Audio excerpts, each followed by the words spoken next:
Sairam electronics and batteries कोणत्याही electronic वस्तू खरेदीवर हमखास आकर्षक भेटवस्तू सोबतच मिळवा 5000 पर्यंत कॅशबॅक, 0% डाउन पेमेंट, 0% व्याजदर।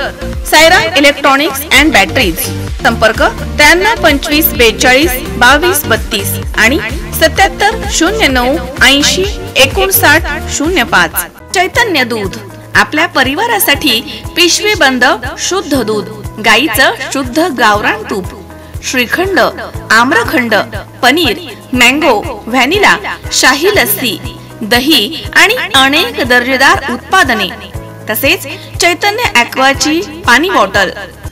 राहुरी तालुक्यातील काही गावांचे ग्रामसेवक बांधकाम कामगारांना 90 दिवसांचे प्रमाणपत्र देत नसल्याच्या निषेधार्थ 25 जुलै रोजी पंचायत समिती कार्यालयाच्या समोर बांधकाम कामगार संघटनेच्या वतीने बेमुदत धरणे आंदोलन सुरू करण्यात आले।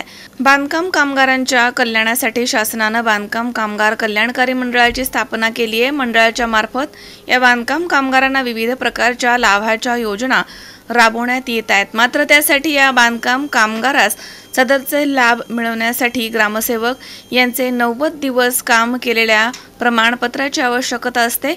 जवळपास सर्वच ग्रामसेवक यांनी यापूर्वी प्रमाणपत्र दिले आहे। मात्र आता या सर्व कामगारांना वार्षिक नूतनीकरण करण्यासाठी राहुरी तालुक्यातील शिलेगाव, चिंचविरे, राहुरी खुर्द, बारागाव, नांदूर, केंदळ, कोळेवाडी, माणोरी आणि वावळेवाडी आदी ग्रामपंचायतचे ग्रामसेवक प्रमाणपत्र देण्याचं नाकारत आहे। अहमदनगर येथील मुख्य कार्यकारी अधिकारी यांनी 24 एप्रिल 2024 रोजी पत्र दिलेलं असताना देखील काही गावांमधील ग्रामसेवक प्रमाणपत्र देत नाहीयेत।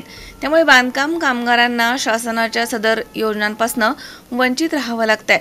या घटनेच्या निषेधार्थ संघटनेच्या वतीनं 2 जुलै रोजी अहमदनगर येथील जिल्हा परिषद कार्यालयाच्या समोर आंदोलन करण्यात आलं होतं। यावेळी मुख्य कार्यकारी अधिकारी यांच्या आदेशाचं उल्लंघन करून प्रमाणपत्र न देणाऱ्या ग्रामसेवकांवरती कारवाई करून त्यांना प्रमाणपत्र देण्याचे आदेश द्यावेत अशी मागणी करण्यात आली होती। त्यावेळी जिल्हा परिषद प्रशासनाकडून पुढे कोणतेही ग्रामसेवक प्रमाणपत्र देण्याचे नाकारणार नाही असे लेखी पत्र दिले होतं। मात्र सदरचे आदेश देऊन देखील काही ग्रामसेवक आडमुठेपणानं आजही प्रमाणपत्र देत नाहीयेत। त्यामुळे बांधकाम कामगारांमध्ये मोठ्या प्रमाणावरती असंतोष निर्माण झालाय।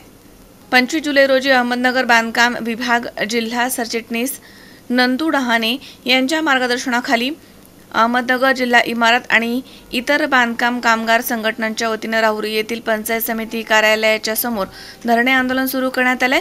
मागण्या मान्य होत नाही तोपर्यंत आंदोलन सुरूच राहणार आहे असा पवित्रा आंदोलनकर्त्यांनी घेतला आहे आणि उद्या आणखी तीव्र स्वरूपाचं आंदोलन छेडण्याचा इशारा जिल्हा सरचिटणीस नंदू डहाणे यांनी पंचायत समिती प्रशासनाला दिलाय।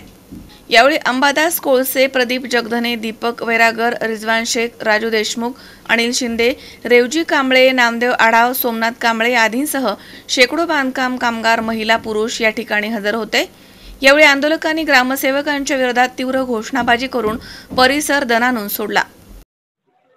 आज राहुरी पंचायत समिती समोर बांधकाम कामगारांना प्रमाणपत्र न देणाऱ्या ग्रामसेवकांवर कारवाईच्या मागणीसाठी आम्ही सर्वजण आज बेमुदत धरणे आंदोलनाला इथे आलो आहोत। गेल्या 10 वर्षापासून या बांधकाम कामगारांसाठी बांधकाम कामगार कल्याणकारी मंडळाची स्थापना झालेली आहे। मात्र वेळोवेळी काही गावातील ग्रामसेवक हे प्रमाणपत्र देतात, काही गावातील ग्रामसेवक प्रमाणपत्र देत नाहीत। ग्रामसेवकांनी प्रमाणपत्र द्यावं हा काही आमची मागणी नाही तर शासनाचा निर्णय आहे आणि तो शासनाचा निर्णय ज्यांनी मान्य करावा यासाठीच आम्ही त्यांना त्यांच्या शासनाच्या आदेशाची अंमलबजावणी करण्याची मागणीच आम्ही फक्त करत आहोत। मात्र आडमुठेपणाचे धोरण काही गावातील ग्रामसेवक करत आहेत, त्यामुळे बांधकाम कामगार वंचित राहत आहेत। त्याच्यामुळे आज बऱ्याच कामगारांना रिन्युअल मधून वंचित राहावं लागत आहे। म्हणजे यांनी गेल्या वर्षी काही ग्रामसेवकांनी सह्या दिल्या, नोंदणी झाली, बांधकाम कामगारांना त्याचे फायदे मिळाले, परंतु काही गावातील ग्रामसेवकांनी त्या प्रमाणपत्र देऊन सुद्धा नूतनीकरणासाठी परत पुन्हा दुसऱ्या वर्षीचे प्रमाणपत्र लागत ते न दिल्यामुळे आज हे सर्व कामगार या बांधकाम कामगारांच्या लाभापासून वंचित आहेत। तरी आम्ही आज प्रमाणपत्र मिळेपर्यंत एक तर जाणार नाहीत, नाही तर त्या ग्रामसेवकांवर कारवाई करावी म्हणून आम्ही मागणी घेऊन हे बेमुदत आंदोलन करणार आहोत। आमचं आंदोलन हे आमची मागणी मान्य होईपर्यंत चालूच राहणार आहे याची सर्वांनी नोंद घ्यावी। मनोज साळवेसह सतीश फुलसौंदर, सी 24 तास, राहुरी.